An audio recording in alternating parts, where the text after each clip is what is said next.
Welcome to the Tech Sales Funnels podcast, where we dive deep and answer the ultimate question, how did you hack into tech sales? Each week, we bring you inspiring stories, proven strategies, and insider tips from top performers who've cracked the code to break into tech sales and thrive. Whether you're just starting out, making a career pivot, or ready to level up, this is your go-to space for actionable advice and real-world success stories. Let's crack the code together, because hacking into tech sales isn't just a dream, it's your next move. Now with your host, the founder of Tech Sales Funnels and the tech sales hacker himself, Dayvisson DaSilva. Well, all right. Welcome, everyone, to the Tech Sales Funnels podcast. This is Dayvisson DaSilva, the tech sales hacker, your host. Today, I have a very special guest, Sam Owens. First time I saw Sam, I was on LinkedIn probably years ago.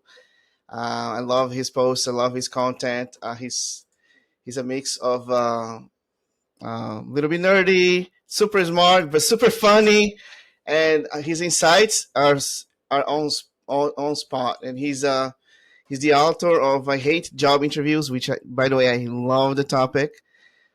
He says, "Stop stressing." Let me read here. Start performing and get the job you want. Welcome, Sam, to the podcast. Thanks, Dayvisson. Good to be here. Good to talk to a Brasileiro. I love Brazil. I know.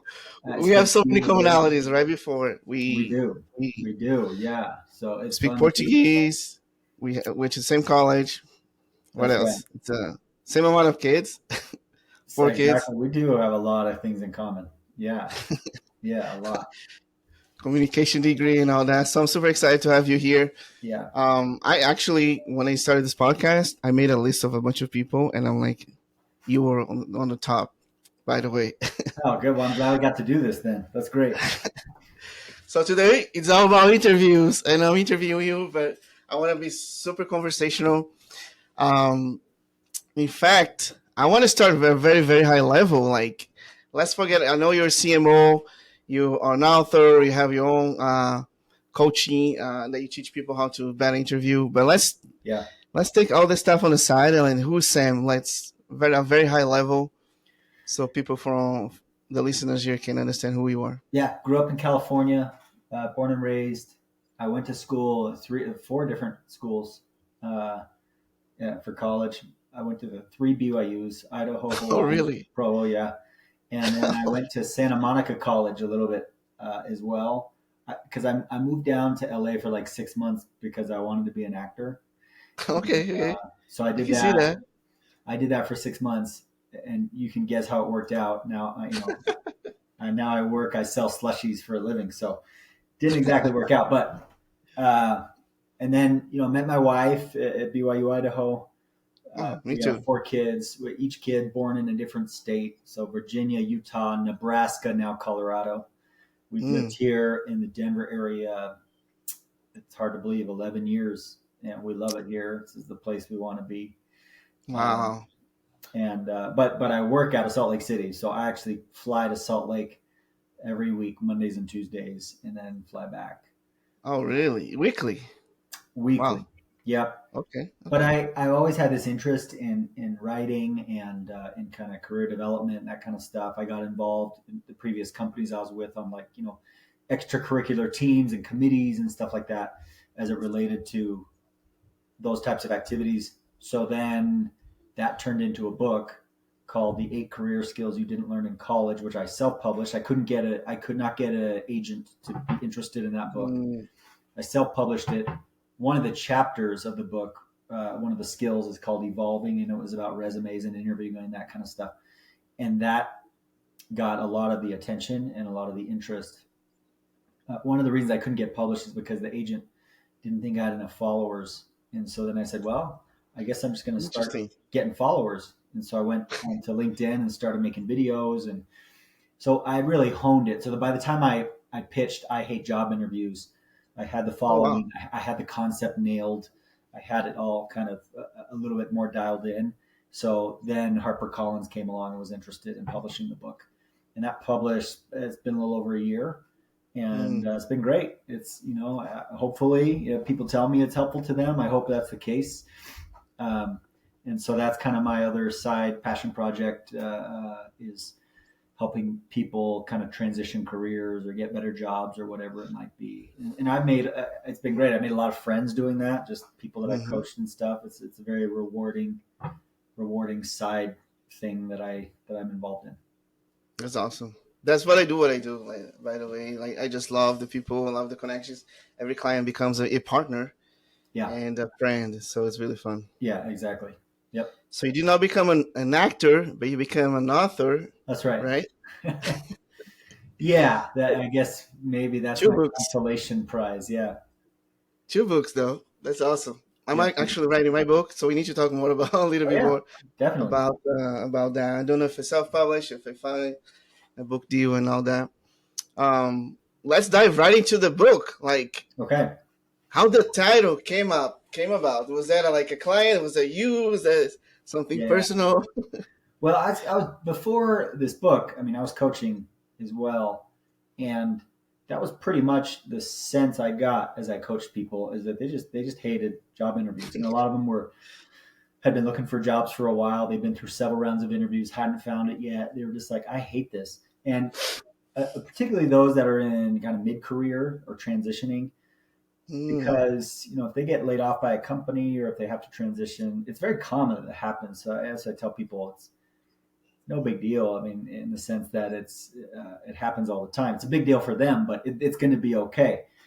And but they're just frustrated. It's almost like going through a divorce, and it's like, I didn't think I'd be in this position in this phase of my life, and now I have to go back. How am I supposed to date again? I can't go back to like the clubs or college or something like that. It's like a totally different situation.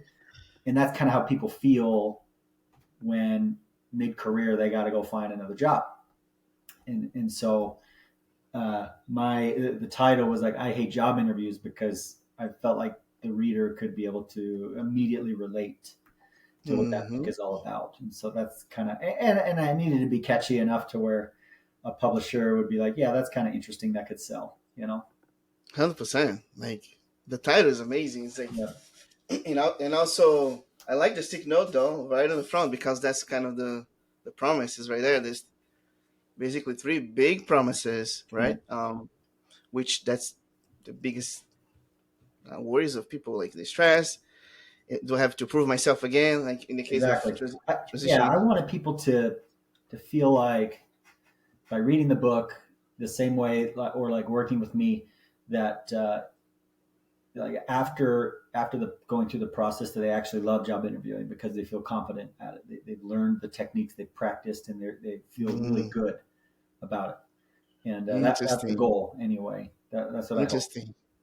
So on the end of your course, do they have a testimony and say, I love job interviews? I wish.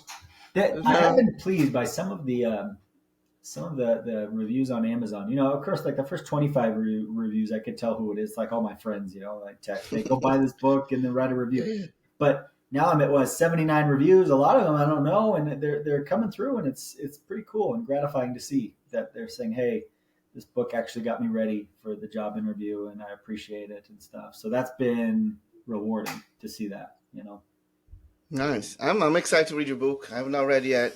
I hate job interviews.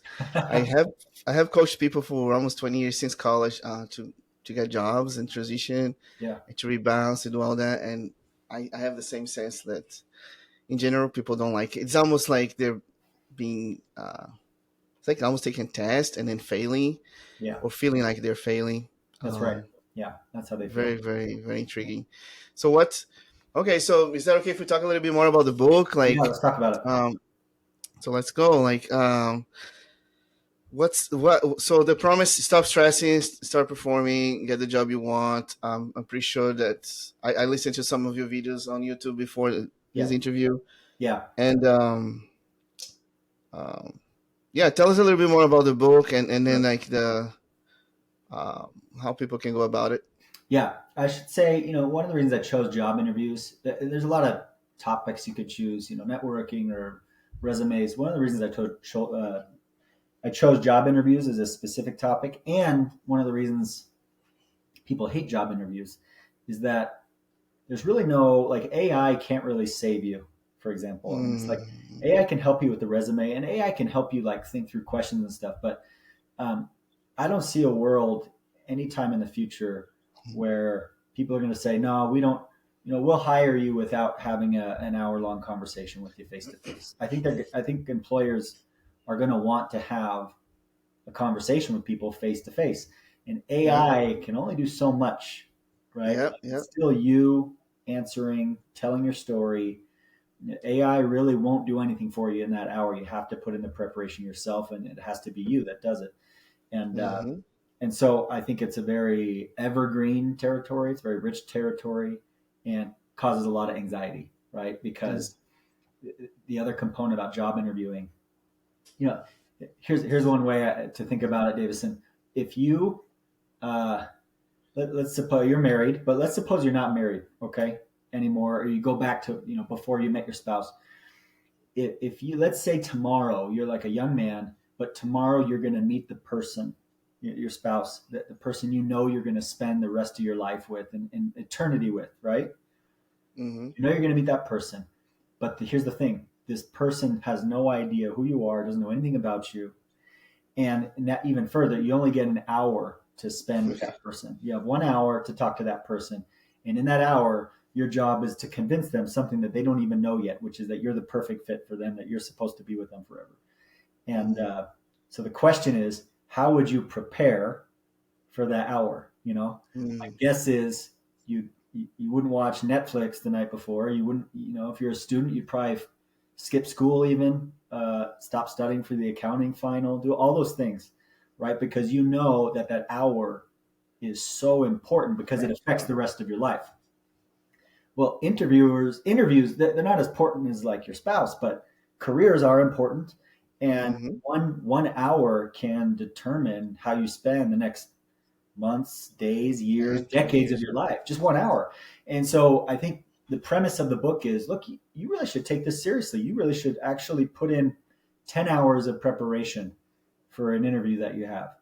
And 10 hours to some people could seem like a lot, but to others, when you think about people who they could binge watch Netflix for 10 hours, or they'll spend hundreds of hours like practicing a sport when they're not even going to play it past high school, They'll spend all this time doing it. And so the idea is the job interview. It's really, I think a lot of people fail to see what opportunity is presented before them. And they think, it'll be fine. If I'm a good fit, I'll get it. Or, I don't know, I didn't have time because I had to study for it. It's like, forget school. Doesn't matter. The only reason you go to school is to get the job. And now you have an opportunity to prepare for a job interview, and you're prioritizing school. Like, what are we doing here?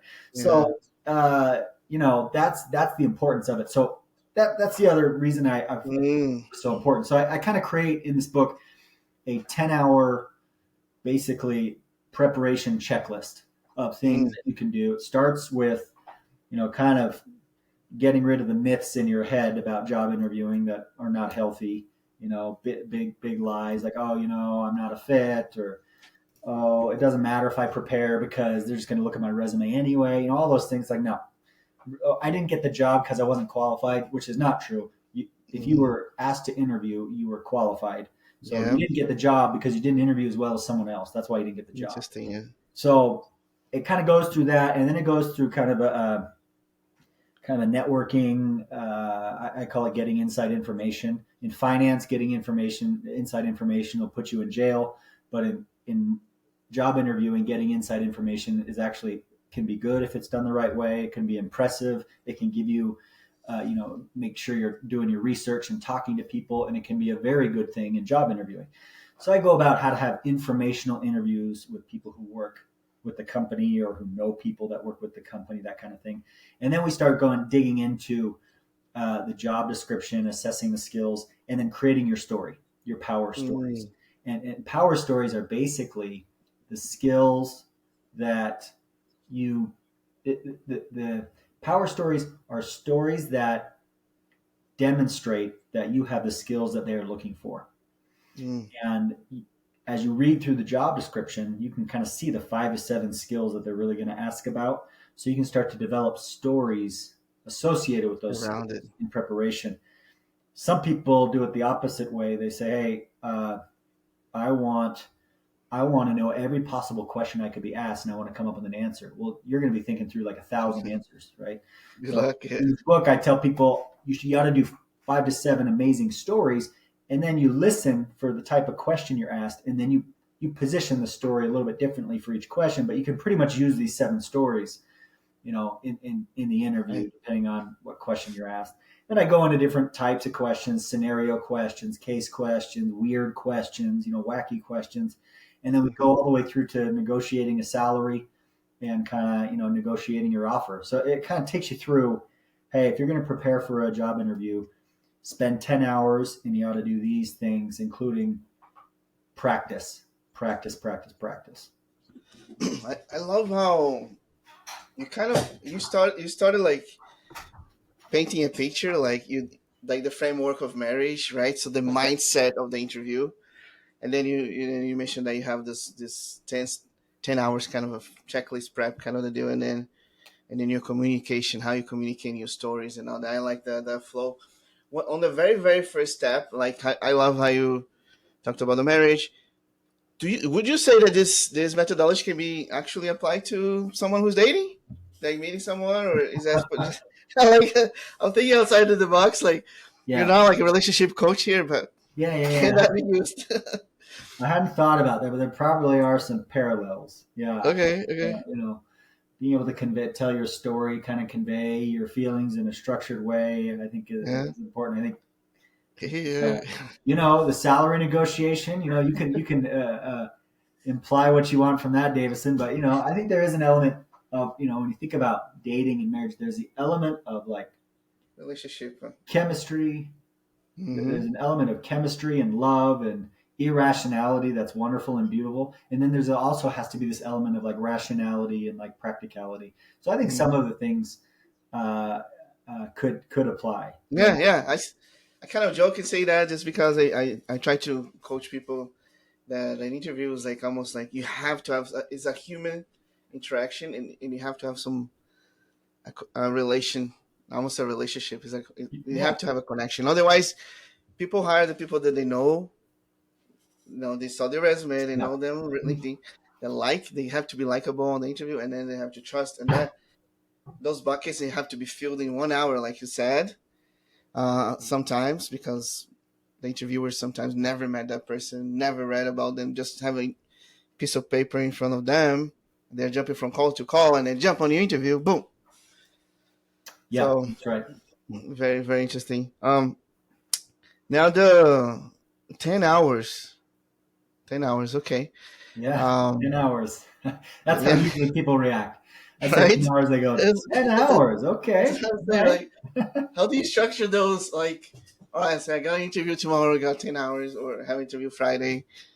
Is that an order for that, or is just like Yeah. a process that they have to follow? Yeah, I kind of, I typically say 3 hours of like preparation, which is, talking to people about the company, reading about the company, that kind of stuff. AI is helping a lot these days, right?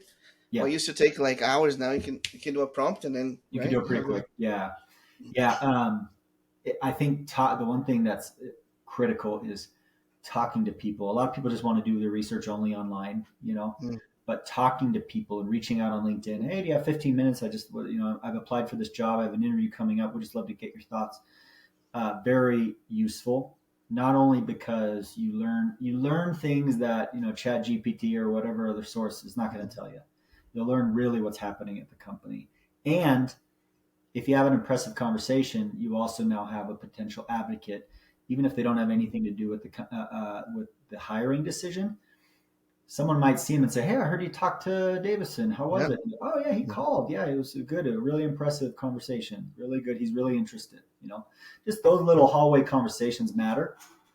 Uh, so 3 hours of preparation, 3 hours of crafting your stories and your Mm, kind of your answers to some questions, right? Okay, I think based on all my research, I think they're going to ask something about leadership. So here's kind of my preferred couple leadership stories. Here's how I want to tell mm, them. I'm going to put them into these frameworks. and then 4 hours. This is the part everyone skips, Davison. Everyone, 4 hours of practice. Oh yeah, that's what I hate you do. Four I don't hours like of practice. practicing. I like. Yeah, and you get away with 3, but by that I mean you are, practicing in front of the mirror to Uh-huh. yourself. You're Yeah. practicing, in front of someone else. I remember when my last big job interview I had, on my commute home from my other job, I would just practice in the car and just speak it out loud in the car. And the reason for that is we think we got it under control in our minds and it's going to sound great when it comes out, but that's almost never the case. And so practicing out loud helps you to say, oh, I didn't like how that sounded. That sounded weird. That was a weird transition. And when you do that, you say, I don't want that to sound like that in the real interview. And so you fix it before the interview. So by the time you get to the interview, you're ready. Okay. I love that it's all based on things that you can control, right? It's all based on. It's not based on some weird, Right. AI Yeah. tool or it's things that everybody can do it, right? Anybody can do Uh, it. Being a good interviewer really is in people's control. It really is. so you think the majority of people skip that last step, the Oh four yeah. hours of practicing? Yeah. Because it's the most painful step. you know Mm-hmm. Reading about a company is kind of interesting, and that kind of stuff, and a lot of times they'll skip the step of reaching out to people too. So like in the beginning, like Information really interview. the hard part's reaching out to people, to talk and to do informational interviews, and then to practice out loud. It just feels weird for people. It's like, I'll just do it the real thing. I don't want to practice. That's exactly what I say to myself. Yeah, right. Exactly what I say. So how do you help coach people through that to over that barrier? Like, I'll be okay, Yeah, or I love it's the funny. example you gave on YouTube, like how the movie Hitch, Yeah, and yeah, yeah, I love that example. yeah, The yeah. guy's like, I got this, and then he goes like makes a fool of himself, and then That's right. like, how That's do you right. get people through? How do you become a hitch? Like, how do you hitch people? Yeah, unfortunately, by the time people reach out to me or something, uh, they're already there because they're like, hey, I've had a couple interviews, and so they're kind of like they're ready to go. I see. The ones that actually don't get it, a lot of the college students. The college students are like, it'll be fine. That's how I was in college. And there are two reasons. Two reasons I don't work. It's funny. People think, oh, college students, that's your market. Um, I don't work. I work mostly with more mid-level managers and even some executive level. And the reason Mm, is two reasons. One, college students don't have any money to pay me. They don't want to pay for yeah. anything, right? They're all giving they're donating plasma to live. So they don't have money for a career coach. But the other reason is that they don't know how hard it is yet. They don't know Mm, how competitive it is to get the jobs they really want. They don't understand that having a good interview does not necessarily mean you get the job. It means for competitive jobs, you have to have the best interview out of mm, all the other interviewers. And they learn that pretty quick when they get out into the world. They learn how that works. But in college, they don't get it yet because they're just being told that they're leaders and they're the future. They're the future of the world is theirs, and they're amazing. And then they get out in the real world and they find out, oh, this is actually really hard. yeah, I'm pretty sure I lost a lot of job offers because of my interview. Me too. I look I look good on the paper, and I don't know if it's my accent. I'm from Brazil. People I throw people off. It can be so many things. I say something wrong, or I get too excited. I'm super passionate Yeah. about my stuff, and I ramble my stories. I don't practice. Blah blah blah. Oh, I definitely. I mean, I've lost out. I've interviewed a lot Mm-hmm. more than I have gotten job offers, and so I've lost out Yeah, on every one of those interviews. Yeah, yeah. for And sure. there's a reason why you have this book, right? So you Yeah, figured out the process, which is yeah, amazing, which is good. Um, so what's I work a lot of C-level executives. That's kind of my target, mid-career, like upper range, like people who are. So a lot of times it's almost like their confidence goes. The interview is more like a mindset reframing because they have the stories, they have the experience, yeah, and but the confidence level is low. yeah. Like they got laid off, like you mentioned. How do you? Has that anything that you that's outside of the 10 hours preparation that you feel like it helps people? Like Yeah. you're a great teacher, saw your YouTube videos, maybe you recommend a book or something. Like, I don't know. I feel like a lot of people get the confidence back after they practice some interviews and do some mock interviews. Like even the difference between, because I agree with you, the confidence is low, especially, you're at mid-level, you've had a good career, but then you've gotten rejected a couple times. It's like, man, dang, what's going on? Yeah. I found that even the difference between the first mock interview I do and the second mock interview I do with people is dramatically different. So after they do well in an interview, and then I can tell them you did well and here's why, they get that confidence, and that's part of the reason I exist instead of just AI or something like that. Because you can interview to an AI bot and they can give you feedback. Hey, consider this. You said 4 times, and but they can't connect in that way. That's like, hey, I think you're ready, and the way your voice worked and your nonverbal cues and all these things. I've interviewed a lot of people, and I think you're ready. That's kind of part of what I can do is give them the confidence but I make them earn it, because it's legit confidence, right? It's not just like, hey, you're great. No, it's like, no, you really did interview well because you've applied these things and you're really doing a good job. So it's like confidence comes with competence, and I kind of, that's what my whole program's about, is getting them to competence, and they do get to it if they put in the work. That's awesome. And yeah, back of your mind, you have the checklist. They're ticking all the boxes. Like, hey, you went from 7 to 10, right? To 0. I interviewed someone yesterday morning, and just I was like, hey, you did a great job. You're gonna do great in this next interview. So, and he did. That's awesome. He did. So, no, that's good, man. I'm excited to read the book. I'm excited to go through your program and everything, and start sharing also with the people that I coach. Which that's one of the biggest reason why I want you to come to this podcast is a lot of people listening here to this podcast right now. They either try to hack into tech sales, like break into it. They have to interview. It's all about transferable skills. That is the mid career, right? The one we talked about, and also that C level, like what's next. It's more like they have like maybe one more job or maybe 2. They're trying to build a legacy, and they still have to interview, right? And it's a different, but they're all different. Different stages, different conversations. Yeah, they are. And no, thank you for all those insights. Is there anything that you now biggest mistakes that people do during the interview? Yeah. What? I think the first that would be that they're not specific enough. So most interviewers want you to tell a story, and so when someone says, "Tell me about a time when you did this," a big mistake is people say, "Oh, well, I always think this is, tell me about a time when you led a team." Well, here's my philosophy on team, and here's why I think teams are important, and I'm really good with teams, and here's why I'm good. Instead of, let me tell you about a specific time. So when someone asks you to tell them about a time, you really do need to tell them a specific story. So that's a mistake I think people make. The second mistake I think people make is they throw away their introductory statement. That when then someone says, "Tell me about yourself," they kind of just go, "Oh yeah, no, I'm this and this, and I do this or whatever." No. They are asking you, "Tell me about a time when you tell me why you are the perfect fit for this job." That's what they're saying when they say, "Tell me about yourself." Question behind the question, right? Yeah. There's a question behind the question. So tell me why you're the perfect fit for the job. So that's how you should answer the question. So people make the mistake of not starting off their interview with momentum by throwing away the answer to that question. Okay, those biggest mistakes.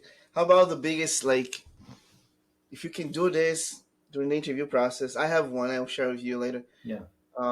It will make a big difference. Like, I think if people can dial in their stories, there's many formats, the SPAR format, situation, problem, action, result. They can do a quick setup, create a good problem, spend most of the time on the specific actions that they took to solve the problem, and a great result.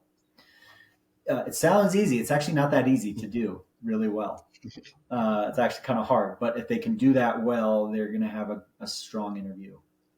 And the only other thing I said, I kind of heard you get into this as we're closing up here, which is, if there's anything else I want to say, I say this at the end of every podcast, which is if there's people out there that are thinking, I don't know if I'm going to get a job, you are going to get a job. You're going to find the job that works for you. Maybe it'll take a little longer than you think. Maybe there'll be a step back or whatever. Maybe not, but maybe there will be. But you will find a job.